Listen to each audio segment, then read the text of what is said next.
Welcome to my channel learn with Preeti. आज के इस वीडियो में हम जो अपनी पुरानी बातें थी कौन सी बैंकिंग रिलेटेड ट्रांजैक्शंस को ही उनको आगे बढ़ाएंगे। अब हम पढ़ेंगे एक और ट्रांजैक्शन जिसका नाम है cheque issued to other party. मान लो अभी तक आपको कैश चेक जो है वो मिल रहे थे, सामने वाली पार्टी आपको चेक दे रही थी, आपको रिसीव हो रहा था, पर इस टाइम क्या कर रहे हो आप खुद अपना चेक काट कर दूसरे पर्सन को दे रहे हो। और जब भी ऐसा होता है तो क्या चीज़ें होंगी, आप मुझे इफ़ेक्ट्स बताओ। पहला, आपका बैंक कम हो जाएगा, ठीक है। और दूसरी चीज़ क्या होगी, दूसरा आपके क्रेडिटर भी कम हो जाएंगे। बैंक क्या होगा, आपकी असेट होगी, और क्रेडिटर क्या होंगे, आपके लाइबिलिटीज़ होंगे। और जब जब असेट घटती है तो क्रेडिट होती है और लाइबिलिटी बढ़ती है तो डेबिट होती है। देखो इफेक्ट ये होगा, क्रेडिटर्स कम हो जाएंगे, सही। बैंक कम हो जाएगा, हाँ। एंट्री होगी creditors account debit to bank.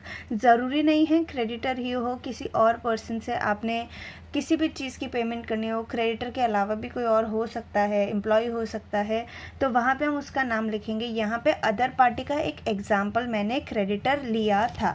इसके अलावा अगर हम बात करें तो दूसरी ट्रांजैक्शन है एक्सपेंसेस पेड थ्रू चेक। ऐसा भी हो सकता है कि यार हमारे पास पैसे नहीं हैं, हमने चेक के थ्रू एक्सपेंस पे कर दिया।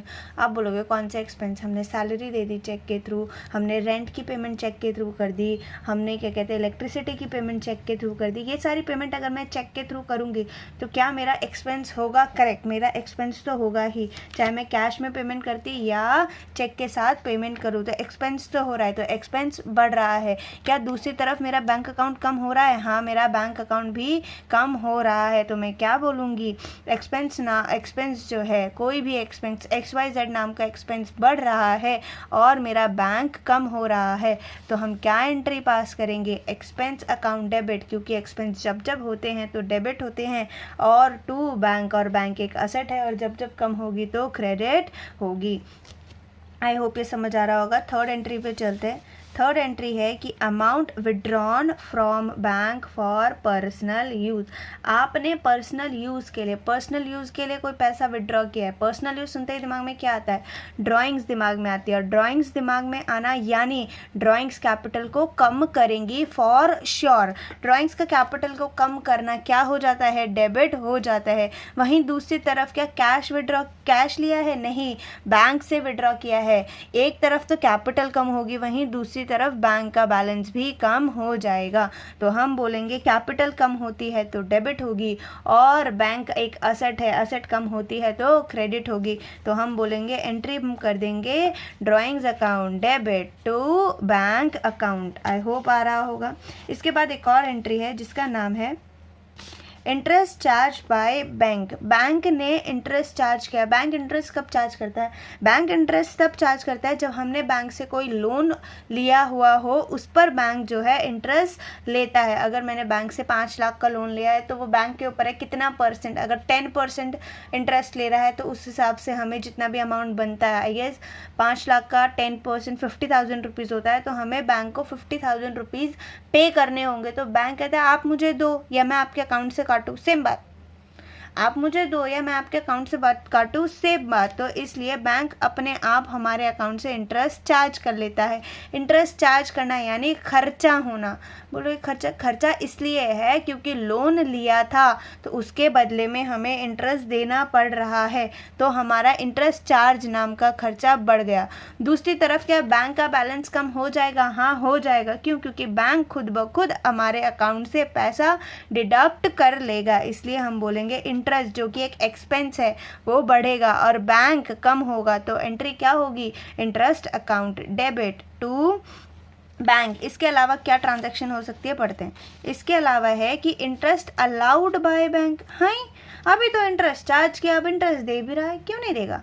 बैंक के लिए जब हम बैंक में पैसा जमा करते हैं तो बैंक के लिए वो लाइबिलिटी होती है, किसी और का पैसा होता है, और जब वो हमें पैसा देता है तो जो है इंटरेस्ट चार्ज करता है, तो हमने भी तो एक तरीके से बैंक को पैसा दे ही रखा है, और जब हमने बैंक को पैसा दे रखा है तो बैंक को भी हमें इंटरेस्ट देना चाहिए, हाँ। तो इसलिए बैंक हमें इंटरेस्ट देता है। ये कौन से अमाउंट पे मिलता है, जो भी अमाउंट हमने अपने अकाउंट अकाउंट में रख रखा है उस अकाउंट पे हमें इंटरेस्ट बैंक देता है। तो बैंक अगर हमें इंटरेस्ट देगा तो क्या हो गए दो इफेक्ट, पहला मेरा बैंक बढ़ जाएगा और दूसरा इंटरेस्ट, फिर से इंटरेस्ट, अरे इंटरेस्ट तो खर्चा था, क्यों, इंटरेस्ट इनकम नहीं हो सकती, इनका इंटरेस्ट रिसीव्ड अगर हम बोल देंगे तो वो हमारी इनकम हो जाएगी और इनकम जब जब होती है तो क्रेडिट की जाती है। वही बोल रहा है कि आपने क्या किया है, आपने बैंक को बढ़ा दिया है, साथ के साथ इंटरेस्ट नाम की इनकम भी बढ़ा दी है। आप एंट्री पोस्ट कर सकते हो bank account debit to interest account या फिर टू इंटरेस्ट रिसीव्ड अकाउंट, दोनों में से कुछ भी करोगे, सिर्फ इंटरेस्ट भी लिखोगे तो भी चलेगा।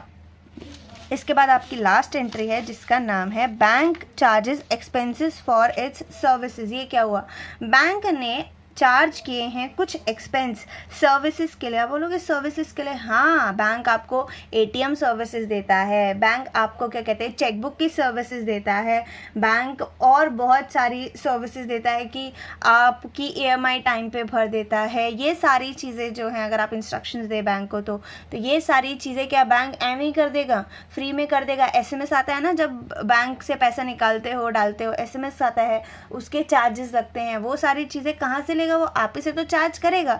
तो बैंक जितने भी इन सब चीज़ों पे खर्चे होते हैं एक नॉमिनल अमाउंट आपसे चार्ज करता है। तो क्या फिर से हमारे पास आके बोलेगा आप मुझे एसएमएस चार्जेस के पैसे दे दो, आप एटीएम चार्जेस के पैसे दे दो, आप क्रेडिट कार्ड सर्विसेज के पैसे दे दो, आप इस चीज़ के पैसे दे दो? नहीं, वो नहीं देगा। तो वो क्या करता है, हमले नहीं देंगे यार, बहुत छोटे छोटे अमाउंट्स होते हैं, हम नहीं देते। तो वो क्या करेगा, आप रहने दो, एक काम करता हूँ मैं आपके अकाउंट से काट लेता हूँ। जैसे मैं आपके अकाउंट से क्या काट रहा था, इंटरेस्ट काट रहा था। अब एंट्री क्या बनेगी, इफेक्ट्स क्या होंगे सोचते हैं। बैंक चार्जेस क्या है, आपके एक्सपेंस है, ऑब्वियस सी बात है एक्सपेंस है, और एक्सपेंस होते हैं तो बढ़ते हैं तो डेबिट होते हैं। वहीं दूसरी तरफ बैंक आपका बढ़ेगा घटेगा, घटेगा यार।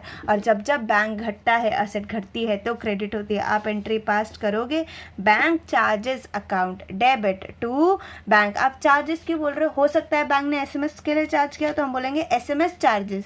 बैंक ने एटीएम सर्विसेज दी होंगी उसके लिए चार्ज किए होंगे सर्विसेज के लिए तो हम बोलेंगे डेबिट कार्ड या फिर कार्ड चार्जेस या फिर एटीएम कार्ड चार्जेस, कुछ भी नाम हो सकता है।